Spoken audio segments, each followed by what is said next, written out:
Sveiki! Su jumis SVC komanda ir jūs žiūrite video apžvalgą, kurioje mes dalijamės svarbiausiais įvykiais styginio transporto ir SVC įmonės gyvenimo istorijoje. Laidoje žiūrėkite.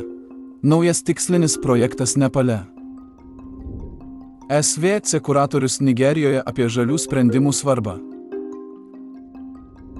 Anatoli Unicki kreipimasis į Sky World Community bendruomenę.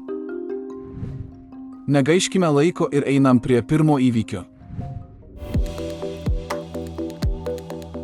Styginis transportas oficialiai atėjo į Nepalą.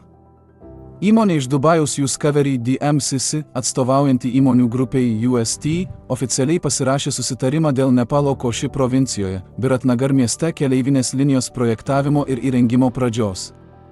Projekto realizacija taps kertiniu momentu vystant styginį transportą ir tarptautinę socialinę rizikos kapitalo ekosistemą SVC. SVC kuratorius Nigerijoje Jonas Bosi papasakojo, kas jį įkvepia, kaip jis sudėlioja verslo procesus ir kokią jis mato ateitį. Savo interviu Jonas siūlo kartu paremti žaliasias technologijas.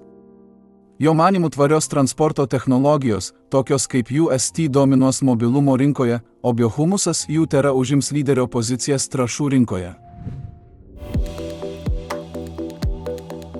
Balandžio 16 dieną vyko bendroji tarptautinė konferencija, kuri suvienijo iš karto 3 įmonės partnerės – socialinę rizikos kapitalo ekosistemą Sky World Community, inžinerijos įmonę UST, holdingo įmonę Global Transport Investment Incorporated. 3 įmonių atstovai susirinko eteryje, pasidalijo naujienomis bei vystymosi planais ir atviromis galimybėmis partneriams.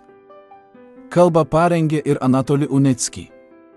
Savo pranešime jis pažymėjo ypatingą styginio transporto reikšmę ir padėkojo investuotojams ir partneriams už įkvėpimą, siekti naujų aukštumų ir pasitikėjimą technologiją. Tai buvo pagrindinės šios dienos naujienos. Būtinai spauskite patinka šiai laidai ir rašykite komentarus. Iki susitikimų.